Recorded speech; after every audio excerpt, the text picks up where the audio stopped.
So, yes, before you start a garden, please do these three things. If nothing at all, please keep these in mind so you don't make the same mistakes that I did. When I started gardening, I don't think I had a video like this to help me out.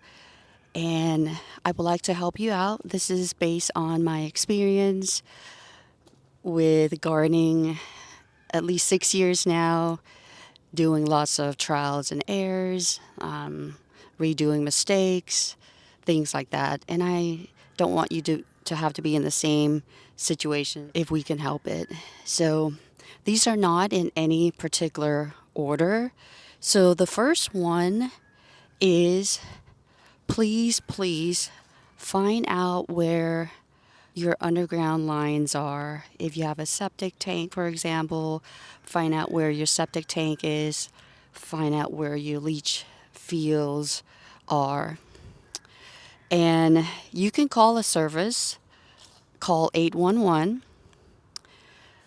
Typically, at least in my area here, they will only mark your public lines, not private lines like septic tanks. So you will have to go to environmental services. I believe that's what it's called to get like a drawing or whatever they have available for you when I guess the inspector, when the inspector had to approve or disapprove the septic tank installation. And if you're not sure, just call one of the county offices and they could help direct you. But in our place here, they call it the environmental health services. I think that's what it was. So yes, public lines, they will come out and mark. Now, if you live in a county like we do here, for example, we have public water, but because it's we're in the county line or in the county, they're not going to come and mark that. So it's been an experience trying to figure that all out. So please find out whether 811 could come and mark your water lines if you live in a county. Now, they did tell me that you could get a plumber to come out and figure out where your water lines are if you're not able to get them marked through 811.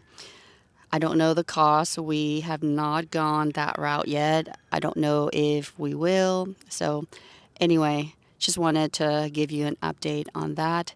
So, yes, make sure that you know where underground lines, underground septic tanks are if you are on septic tanks, if you have like gutter pipes running through the ground, basically any underground lines, you want to make sure that you know to the best of your ability around where they are. That way you are not digging into any of those important pipes like electricity that could cause a lot of money, not to mention other damages that could come out of it. So, number two is know where your light is at different time of the day: morning, noon, afternoon, at least those three times. It's important to know that plants grow best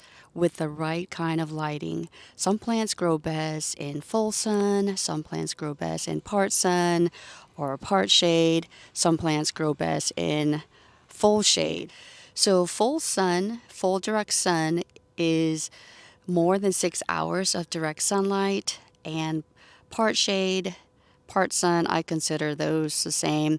So you're talking about 4 to 6 hours of direct sunlight, and shade would be less than 4 hours. Some plants like morning sun but prefer afternoon shade, like the mobhead hydrangeas. And some plants, they can take full sun all day long. So it just depends on the plant. Now, I had to learn this the hard way. So I had hydrangeas, those mop head hydrangeas, in full sun when I started, and was wondering why they kept weathering. The leaves would be struggling, always folded down, like they're in need of water. But at the time, I really didn't know. I just thought that I planted the plant wrong. But in fact, it was the wrong location for it. So, light requirement is important to know because if you don't put plants in the right location, they're not going to do well. They're going to struggle and they might even die on you. The other thing that I do want to point out too is pay attention to the plant tag. Use the plant tag as your guide when you start out gardening. I still use the plant tags now anyway. So look to see what light requirement that it needs, whether it's full sun, shade, part sun, part shade, whatever it may be. And as an additional important information, please pay attention to where the plant was grown at. Did the plant come from North Carolina? Did it come from Florida? Did it come from Alabama? Did it come from Michigan? Whatever it could be. Because if the plant tag says full sun, and you know that the grower is from, say, up north, Michigan, Wisconsin, I hope I'm saying those right, then you know that their full sun is not the same as full sun in the south, like I am in here. So that same plant is going to require some shade in my zone here, in my condition. So instead of putting it in full sun, you'll need to put it in a part shade or part sun location. And I had to learn that the hard way as well. The plant would say full sun, and I would put it in full sun and was wondering why it was struggling. I don't know on top of my head which plant it was. I would say a good example would be that emerald spreading yew, that Japanese emerald spreading yew. So let's go and take a look at that one since we are here. All right, so here's the plant tag, emerald spreader Japanese yew. Looks like it says it takes full sun, 6 hours plus of direct sunlight. But it can also do well in partial sun, 3 to 6 hours of sunlight. All right, so as far as where it is grown, it says it's in California. So it gets hot over there too. I think the reason this plant does not like full sun over here is because we get the heat and the humidity too, which makes it hotter. Now in California, they do have dry heat. So 100 degrees there is not the same thing as 100 degrees over here. So I think that has to do a lot with it. So I'm having to play musical chairs with this plant a few times now, trying to find a good spot for it. I will say another mistake with this plant is the fact that it is hardy in zones 4 to 7, and we are in 8A now. So this plant is not in its most optimal zone. So we are a little hot for it as far as what that tag says. So the fact that we have humidity and extreme heat here, and the fact that we are in a higher zone, those two things have made this plant struggle. So unfortunately, this is when trials and errors come into play, where we just have to keep moving it to different locations to find that sweet spot and go from there. This is when You can look at it as being fun to, move plants around, or you can look at it as it's a pain, especially if you do not have the mobility like you used to. And speaking of mobility, let's go to the third important thing that you should know before you start your garden. And that is, please be realistic as to how much time you would like to dedicate to your garden. And these are some of the factors: age, your lifestyle, your mobility capability, physical mobility, that is. So if you are older and you are gardening for the first time, please know that a garden does take maintenance. There is no garden that does not require any kind of maintenance whatsoever. So please factor that in, how much time that you want to dedicate to the garden, as far as, weeding. That requires you to bend. You might end up hurting your knees, your back. It could be a lot of different things, and you might not have the energy anymore, or the stamina, or you just don't want to dedicate too much of your time to gardening. You might want to spend most of your time spending time with family, like grandkids and other family members. And next is factor your lifestyle. If you are a young family with young children, you might not have you might not have time to dedicate a lot to the garden. You could involve your kids and make it fun for them. But at the same time, just know that it will require some work, and you might be doing a lot of traveling. If you're a soccer mom, baseball mom, whatever it may be, you're going to be spending a lot of time in the car going from one place to another, and you might not have the time that you need to spend to the garden. Again, the garden does require maintenance. The third thing is, think about your mobility capability, your physical mobility. When I started gardening, I didn't anticipate that I was going to injure my back. The good thing was, when I started gardening, I knew that it would take the garden at least 10, 20 years to see the garden mature. And at that time, I was like, I don't have a lot of time to wait. I don't want to enjoy the garden when I was already older and maybe couldn't enjoy the garden. So I worked so hard for 5 years trying to get the bones to how it is right now. And I think I've done a good job, but now I really can't, keep up with the maintenance stuff because of my injury.